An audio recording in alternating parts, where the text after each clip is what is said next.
केशवादि ब्रह्म भक्तों को कर्मयोग संबंधी उपदेश।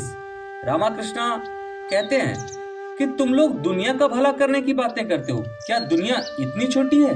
और तुम लोग हो कौन दुनिया का भला करने वाले? साधना के द्वारा ईश्वर का साक्षात्कार कर लो, उनका लाभ कर लो। वे यदि शक्ति दे और आदेश करे तो तुम कर सकोगे, अन्यथा नहीं। इस पर एक भक्त पूछते हैं कि जब तक ईश्वर लाभ न हो जाए तब तक क्या सब कर्म त्याग दें? इस पर ठाकुर कहते हैं, नहीं, कर्मों का त्याग क्यों करोगे? ईश्वर का चिंतन, उनका नाम गुणगान, नित्य कर्म, यह सब करना पड़ेगा। ब्रह्म भक्त पूछते हैं, संसार का कर्म, क्या वैसे ही कर्म की बात कर रहे हैं? रामकृष्ण कहते हैं, हाँ, वह भी करो। संसार यात्रा के निर्वाह के लिए जितना आवश्यक हो उतना ही, परंतु निर्जन में रो रो कर ईश्वर से प्रार्थना करनी चाहिए ताकि इन कर्मों को निष्काम भाव से किया जा सके। कहो, हे ईश्वर, मेरे विषय कर्म कम कर दो, क्योंकि प्रभु मैं देख रहा हूँ कि ज्यादा कामकाज के आ पड़ने से मैं तुम्हें भुला देता हूँ। सोचता हूँ कि मैं निष्काम कर्म कर रहा हूँ, पर वह सकाम हो जाता है। दान धर्म आदि अधिक करने गए कि नाम कमाने की इच्छा आ जाती है। कर्मयोग करना बड़ा कठिन है। शास्त्र में जिन कर्मों के बारे में कही गई है, कली काल में उन्हें करना बहुत कठिन है।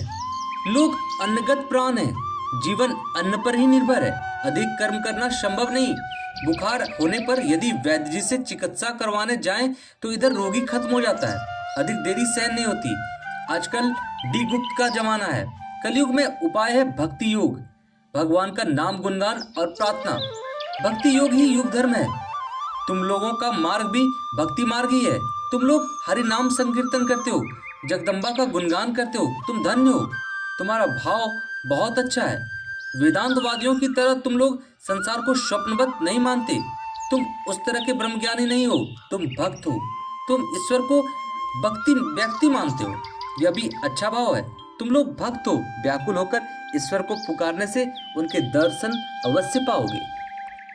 सांसारी मनुष्यों से यदि कहो कि वह सब छोड़ छाड़ कर ईश्वर की पाद पद्मों में मन लगाओ तो वे कभी न सुनेंगे। यही कारण है कि गौरांग और नित्यानंद दोनों भाइयों ने आपस में विचार करके यह व्यवस्था की, मागुर माछेर झोल युवती मेर कोल, जिसका अर्थ था मागर मछली की रसदार तरकारी, युवती स्त्रीकांग, बोल हरि बोल। मागुर माछेर झोल युवती मेर कोल, बोल हरि बोल। प्रथम दोनों के लोभ से बहुत आदमी हरि बोल में शामिल होते थे, फिर तो हरि नामामृत का कुछ स्वाद पाते ही वे समझ जाते थे कि मागुर माछेर झोल और कुछ नहीं है। ईश्वर प्रेम के जो आंसू उमड़ते हैं वही है, और युवती स्त्री है पृथ्वी। युवती स्त्री का अंग अर्थात भगवत प्रेम के कारण धूलि में लोटपोट हो जाना। नित्यानंद किसी तरह हरि नाम करा लेते थे। चैतन्य देव ने कहा है, ईश्वर के नाम का बड़ा महात्म्य है। फल जल्दी न मिलने पर भी कभी न कभी अवश्य प्राप्त होगा। जैसे कोई पक्के मकान के आले में बीज रखा गया था, बहुत दिनों के बाद जब मकान गिर गया, मिट्टी में मिल गया, तब भी उस बीज से पेड़ पैदा हुआ और उसमें फल भी लगे। तो धन्यवाद दोस्तों, चैनल को सब्सक्राइब करें, वीडियो को लाइक करें और बने रहें।